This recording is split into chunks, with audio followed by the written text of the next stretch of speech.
Au nom du Père, du Fils et du Saint-Esprit, ainsi soit-il. Oui, en effet, aujourd'hui, dimanche, alors que saint Paul nous dit l'amour du Christ, un Dieu qui s'est fait homme, qui nous dit l'amour du Père, et un Christ qui nous dit l'importance de sa mission auprès des hommes, au milieu des pharisiens et des docteurs de la loi. En effet, rendre grâce pour avoir été à la première place pendant 6 ans, avoir eu la responsabilité de choisir, ultimement de prendre la responsabilité des décisions, c'est véritablement se tourner vers Dieu pour lui demander son aide pour continuer cette mission sacerdotale qui est fondamentale, certes, mais qui s'épanouit par l'appel de Dieu, un appel qui est un appel pour des noces, pour un mariage. Très souvent, le Christ utilise cette parabole, cette image d'une invitation à des noces et à un mariage. Ainsi, lorsque nous sommes invités à le suivre et à porter notre croix, mais plus encore à devenir prêtre, à accomplir d'une manière toute particulière notre vocation de baptiser, en allant jusqu'à offrir le saint sacrifice et être unis étroitement à celui qui est le grand prêtre et qui est le roi des rois, eh bien, en effet, c'est une leçon d'humilité, une leçon d'apprentissage pendant ces 6 années, d'être au cœur même de la dernière décision, d'être un petit roi dans une paroisse, d'être celui qui est plus particulièrement salué, alors même qu'il reste un serviteur de Dieu et qu'il reste un serviteur de l'amour du Père et de l'amour du Fils dans l'Esprit Saint. Ainsi, lorsqu'on a des responsabilités dans l'Église, on touche du doigt ce qui est chez les hommes un sujet d'attention particulier. Le peuple se choisit ses chefs, où Dieu donne un chef, et ainsi on peut comprendre l'importance d'être guidé dans le bien, d'être guidé dans la vérité. Dieu est un roi, et on ne peut pas le contester, parce qu'il est infiniment bon, infiniment aimable. Et ainsi, même si le peuple le rejette, il ne peut pas y avoir de révolution. Dieu reste le Tout-Puissant, il reste le Créateur, il reste le Père, il reste le Roi. Si on ne veut pas de roi, si on ne veut pas de Père, si on ne veut pas de source de vie, eh bien nous mourrons. Nous devenons stériles, nous sommes comme fous. Le roi qui est bon, le roi qui est un père, le roi qui est plein de bonté, va nous diriger. Et va nous diriger pour que nous portions du fruit, pour que nous puissions nous dépasser, pour que nous puissions nous aimer les uns les autres, pour que nous puissions user de notre intelligence et de notre volonté pour construire, pour édifier, pour nous conforter les uns les autres, pour nous tirer vers le haut, pour éduquer des enfants, pour éduquer des adultes, pour que nous puissions parvenir à cette plénitude de la vision de Dieu. Et c'est ainsi que Dieu veut qu'en tant que créatures, nous puissions progresser à travers le temps. Et il se trouve qu'il ne faut pas avoir des chefs trop jeunes, puisqu'ils n'ont pas assez progressé. Et pourtant, parfois, il est des chefs, il est des prêtres, des évêques qui sont jeunes. C'est un risque. Mais Dieu peut compenser cette jeunesse par des grâces de sagesse. Ce qu'il faut surtout, c'est de comprendre la volonté de Dieu et de la faire comprendre. C'est de donner la foi. Il y avait un éducateur de banlieue qui était interrogé sur la laïcité. Et il répondait qu'il n'arrivait pas à faire comprendre la laïcité aux jeunes de banlieue. Ça ne servait à rien. Cela faisait des années qu'il avait des modules pour leur dire que la France était un pays laïque, et ça tombait toujours à plat. Parce que ces jeunes de banlieue, qui étaient pour la plupart de culture musulmane, d'autres de culture chrétienne, ne comprenaient pas qu'il n'y ait pas de sens à la vie et que le but ne soit que de vivre ensemble, qu'il n'y ait pas une vie après la mort. Et un de ceux qui étaient présents dans cette discussion a dit qu'en effet, force est de constater que les archéologues trouvent plus vite l'origine d'ossements lorsqu'ils voient un rite funéraire ou une tombe, car c'est forcément des êtres humains. Et dans la laïcité, il n'y a pas de cimetière, il n'y a pas de tombe, on vous brûle et on vous disperse. Il n'y a pas d'espérance, il n'y a pas de vie après la mort, personne ne vous reçoit, ni créateur, ni père. Alors, il continuait et il disait que lui, étant chrétien, il était assailli de questions par ces musulmans sur Jésus, sur Marie. Et ils avaient soif de connaître la religion de la France, de siècles entiers, et qu'ils ne reconnaissaient pas dans la laïcité la France, ou alors qu'ils pouvaient rejeter la France parce que laïque. Alors, la réponse à des inquiétudes de nos jours devenues plus politiques que religieuses, c'est en effet le souci d'être un curé, d'être un chef, de celui qui prend des responsabilités pour accomplir la volonté de Dieu. Or, la volonté de Dieu, c'est que les âmes soient religieuses. La volonté de Dieu, c'est le premier commandement. Tu adoreras Dieu de tout ton cœur, de toute ton âme et de toutes tes forces. Tu honoreras le nom de Dieu. Tu sanctifieras le jour du Seigneur.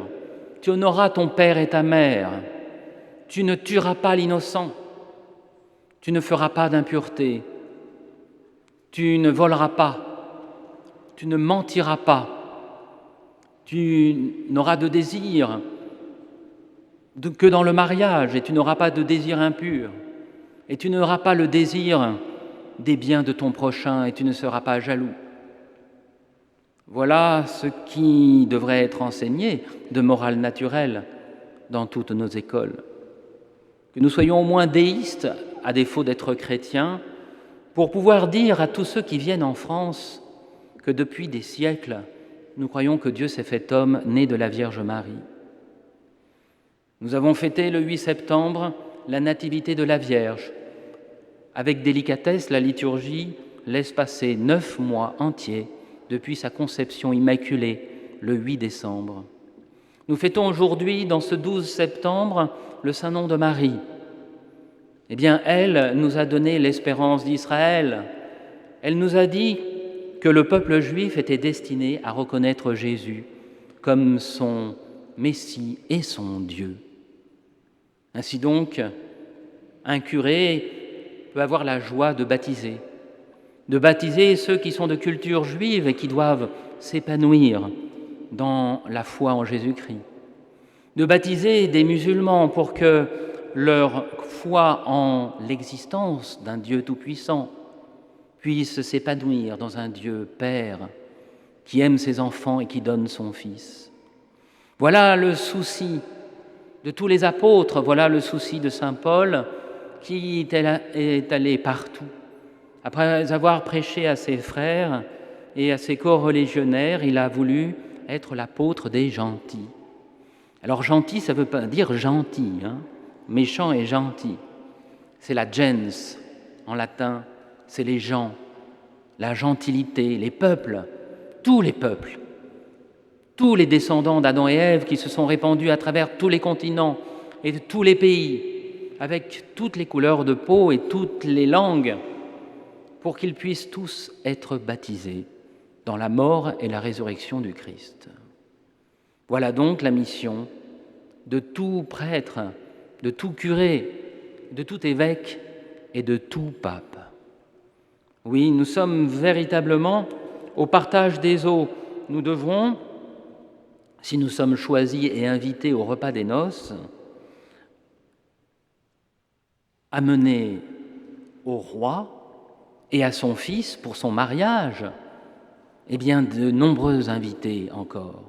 Et nous devrons aller partout sur les routes, dans les carrefours, pour amener au Christ des âmes en peine, des âmes à qui on dit que le bonheur, c'est de vivre ensemble, simplement. Oui, c'est une mission toute particulière et je souhaite de nombreux baptêmes, de nombreuses confessions, de nombreuses exhortations à l'abbé Julien Durodier pour qu'il puisse baptiser des musulmans, des juifs, des bouddhistes, des hindous et en faire des chrétiens, qu'on puisse accueillir des migrants pour en faire des chrétiens et qu'on puisse leur dire l'importance de la famille, l'importance de la fidélité dans le mariage, qu'ils renoncent à la répudiation, que nous renoncions au divorce, que nous renoncions à la contraception, à l'avortement, à l'euthanasie, toutes choses difficiles, bien plus difficiles que de croire que Dieu existe et de le craindre et d'essayer de sauver son âme pour vivre éternellement avec lui. Il nous faut porter du fruit, il nous faut vaincre nos tentations, il nous faut nous aimer les uns les autres, il nous faut nous pardonner. Et pour tous ceux qui sont blessés par des séparations et par des divorces, eh bien, il nous faut espérer. Il nous faut nous tourner vers la vérité, vers ce qu'enseigne la Sainte Église depuis des siècles, pour atteindre le pardon du Christ, pour atteindre sa bonté et sa vérité. Alors, toute chose difficile, certes, mais qui nous demande d'être authentiques et de pouvoir communier et nous unir à Jésus en vérité. Parfois, on demande à un prêtre, on demande à un curé, mais pourquoi vous ne baptisez pas quelqu'un qui vit en concubinage? Mais pourquoi on est obligé de se marier? On pourrait être baptisé, se confesser régulièrement. Pourquoi il faut aller plus loin dans cette exigence de la vie sociale et quotidienne?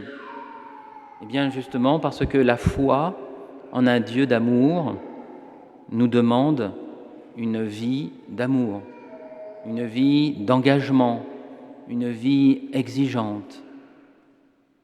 Alors, nous pourrons mieux comprendre ce que Jésus nous demande, ce que la Vierge Marie nous demande lorsqu'elle nous exhorte. Non pas que nous devions être des êtres puritains et parfaits, mais nous devons, dans le monde qui vient, ne pas relativiser l'amour familial, ne pas relativiser le père et la mère, ne pas relativiser la présence de notre papa et de notre maman et le désir d'avoir des enfants, d'être présent, d'être patient lorsqu'ils grandissent, lorsqu'ils sont plus ou moins fidèles à la gratitude envers les parents. Tout cela, nous devons bien le comprendre pour être dans la vérité d'un Dieu qui s'est fait homme, que résonnent pour nous véritablement ces mots de papa, de maman, de Sainte Famille, de Dieu le Père, de Dieu le Fils, de l'Esprit Saint qui nous conforte et nous console dans les combats spirituels de nos vies, pour que nous puissions avoir confiance. Voilà les 7 sacrements qui nous sont donnés, du baptême jusqu'à l'onction des malades d'un corps épuisé, en passant par le sacrement de l'ordre, par le sacrement du mariage, par le sacrement de la confirmation, par le sacrement de la confession, par le grand sacrement de recevoir Dieu. Voilà la mission d'un curé. Et donc, je rends grâce d'avoir pu être à la première place. Maintenant, le bon Dieu va me faire continuer mes études, m'occuper de mes parents, puisqu'il ne suffit pas de prêcher aux autres, il faut l'accomplir soi-même. Et ensuite, témoigner pour le futur, pour les semaines et les mois et les années à venir, de la vérité, pour que tous les évêques et le pape et tous les papes à venir puissent être missionnaires et proposer la foi en Jésus-Christ par le baptême à tous ceux qui viendront, qui sont déjà là et qui ont soif de la vérité, qui ont soif de Dieu, qui ont soif de la vie éternelle.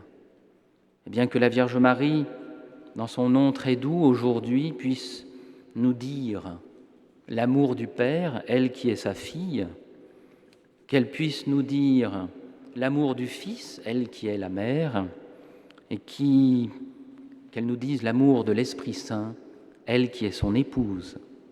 Au nom du Père, du Fils et du Saint-Esprit, ainsi soit-il.